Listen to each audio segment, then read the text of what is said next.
Mr. Chair, the answer is not directly in line with the question.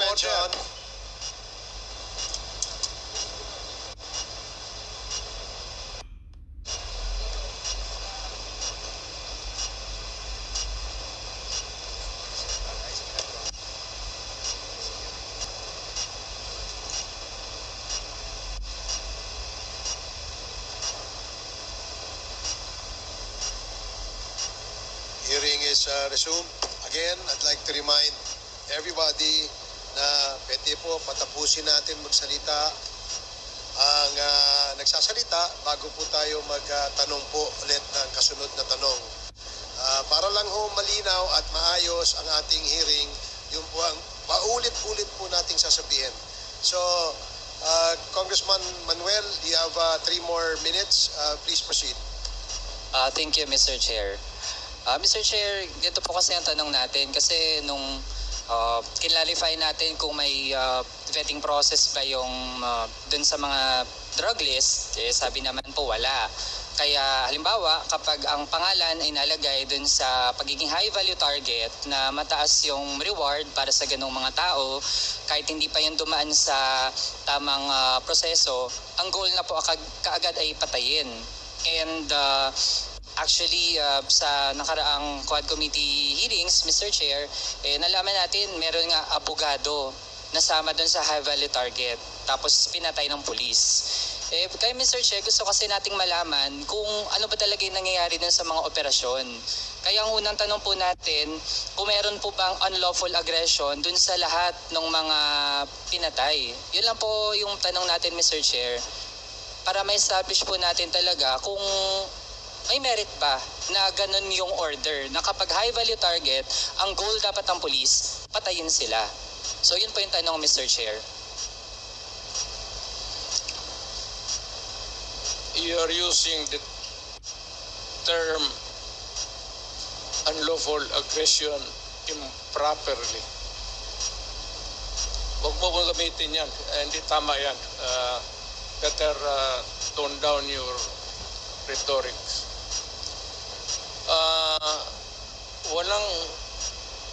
Walang Pilipino, Sir.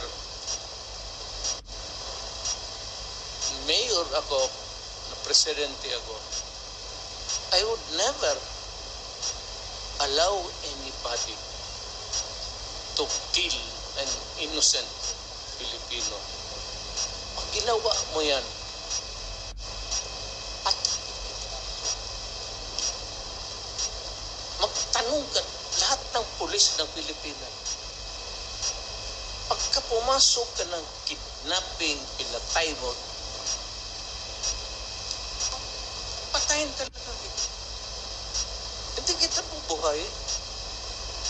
Ngayon, ibig mong sabihin na hindi, what I'm trying to say is that we are not employees of government out there going about their duties, especially the police. Awa naman ako dyan sa mga just to go and shoot innocent people. Ano ito? Hunting safari sa Africa? Basta na lang pawarilin mo isang tao na walang rason? Even you, can you do it? Makapatay ka ng tao na barilin mo na walang rason na inosente? How can that be? Give me a common sense reason kung bakit ganon. That you presumptuously, tignan mo, tuloy, nagalit na. Siyempre, nagalit na yung langit. Dahil sa tatanong mo na, ano ba, alam mo to sa totoo lang, ito totoo lang ha, marami akong pinatay na pulis sa Davao na kriminal. Magtanong kayo sa Davao, mag-go around. Ano yung ako mismo, Ako mismo ang talagang humirit. Harap-harapan. Marami akong pinatay na pulis na gago na mag-kidnap, mag-rape, tapos magpatay. Sabi ko sa iyo, pag mahuli ko kayo, maabutan ko kayo, talagang papatayin ko kayo. Lahat yan, that goes for the law enforcer, the soldiers, lahat, civilians. Pagka ginawa mo yung, kaya sabi ko yung i-hold up mo na, akyatin mo sa bahay, tapos kunin mo yung pera, i-rape mo yung asawa, i-rape mo yung mga anak, ay anak na, totoo yan. Kaya, Yan yung sinasabi nila, totoo yan. kaya Mr. Chair, Oo, totoo yan. ang bagit po ng dating Pangulo, hindi daw siya mag-uutos na magpapatay ng mga inosente. Pero kanina din po kasi ang na-mention, basta nasa list ng high value target, ang goal ay patayin. So I'd like to ask muna Mr. Chair, kasi para din po maging malinaw sa mga kababayan natin, I'd like to ask Attorney Conti from NUPL. Ako din naman po, Mr. Chair, ayoko dun sa mga drug lord, gusto ko mapanagot. So, Mr. Chair, kung high value target ba, kapag wala pang proceeding ng korte, pero nasa listahan ng high value target, dun sa war on drugs ng dating administrasyon, ano po ba, inosente po ba ang status ng tao na yon? Yes, Mr. Chair. Everybody would be presumed innocent until proven guilty. And if there is no conviction, then therefore everybody who died during the war on drugs without that conviction are innocent. And second, Mr. Chair, I'd like to point out that the Philippines has suspended the implementation of the death penalty. So actually, no one should die in the context of any legal proceeding actually. Kaya isang malaking kapabulaanan po na ang nasa drug list ay dapat mamatay. Hindi po totoo yan. And Mr. Chair, another lawyer din po, si Attorney Chel. Simple lang po. So ibig sabihin, kahit nasa top rank pa yan ng illegal drug trade at gusto nating lahat matigil yung pinagagagawa nila, pero kung ang status pa ay inosente, ano ba yung dapat palang gawin? Ang dapat pong gagawin ay magkalap ng ebidensya, mag-case build-up at sampahan siya ng kaso sa korte.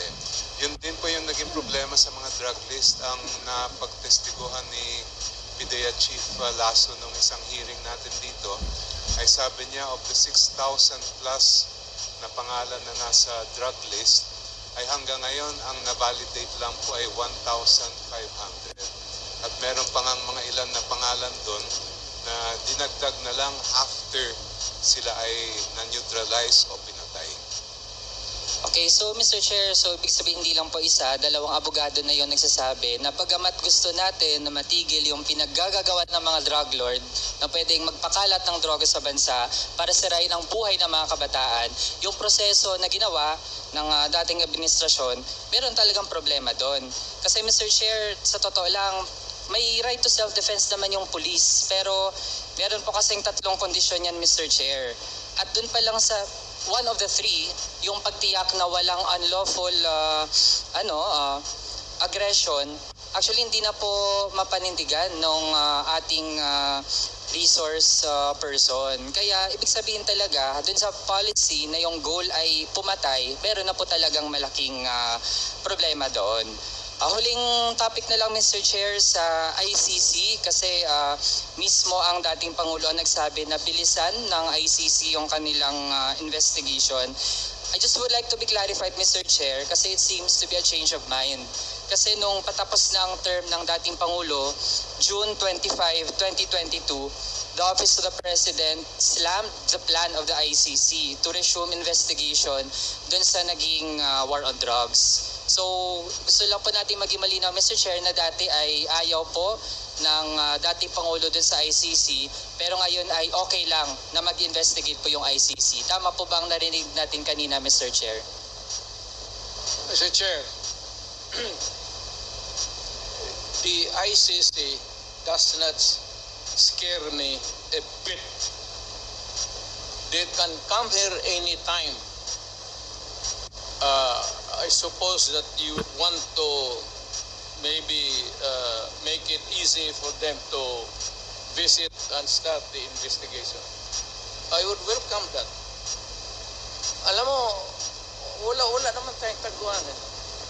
Ang sinabi ko, yung ginawa ko,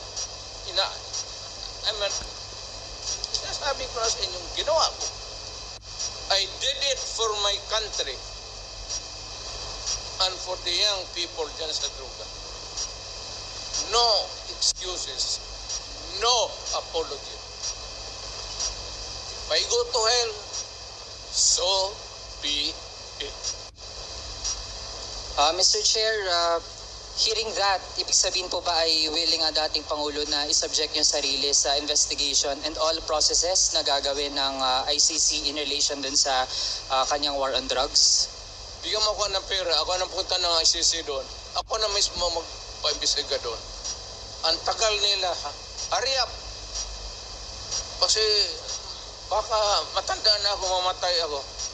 You might miss the pleasure of seeing me being standing before a court and hearing the judgment, whatever may be.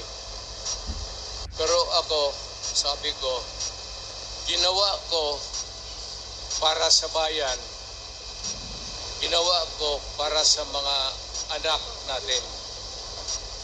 Hindi, you never know kung ano yung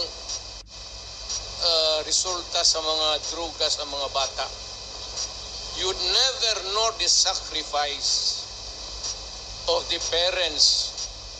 You'd never know the misery. And kita mo naman, sa lahat ng Pilipinas. And you'd never understand the suffering of a parent or a brother or sister na nakita niya, naggunggong na ang anak niya. Pinaaral mo, kindergarten, grade school, high school, pagdating sa college, bigyan mo ng droga tapos nagunggong na, and you render the human being inutil. Yan ang masakit sa akin nung na-mayor ako. Kasagsagan yun ng droga. Hindi ko katanggap-tanggap. Kaya kita papatayin talaga. Prangkahan. Hindi ko matanggap. So that's your last question. Ikaw yun. Mr. Chair, hindi po talaga katanggap-tanggap lalo na kung meron nga, totoo man, kahit sabihin natin na nakagamit ng droga pero sa halip na i-rehabilitate, ang mangyayari pala ay masasama sa drug list na hindi vetted tapos papatayin. Masakit po talaga yun, Mr. Chair. At sa dami ng mga naging witnesses po natin, mga relatives na pumunta dito, dama po natin ang ganong epekto. Hindi lamang nung pagkalat ng illegal na droga pero maging yung approach, no, na patayan yung nakapanguna kaysa yung paano natin ma-rehabilitate yung mga napunta sa ganong landas. So, Mr. Chair, ito na po yung huling tanong natin. May I just interrupt you? Mr. President, sandali lang po, patapusin lang po natin siya. Pagkatapos po, kayo po, re-recognize ko po. Sige, please, wrap it up. Thank you, Mr. Chair. Mr. Chair, huling tanong kasi lumitaw din naman na ang dating paid. So gusto po nating matanong kasi ang postura po na dating Pangulo ay staunch enemy of illegal drugs, pero malalaman natin, Mr. Chair, na ganun pala ang ilan sa mga aktibidad ng kanyang economic advisor. So gusto po nating malaman, alam din po ba yon ng dating Pangulo na mismo economic advisor niya ay involved sa illegal drug trade? Are you really sure? We had lots of evidence po dito sa hearings sa Kamara. Produce one now. The records of the House of Representatives can suffice.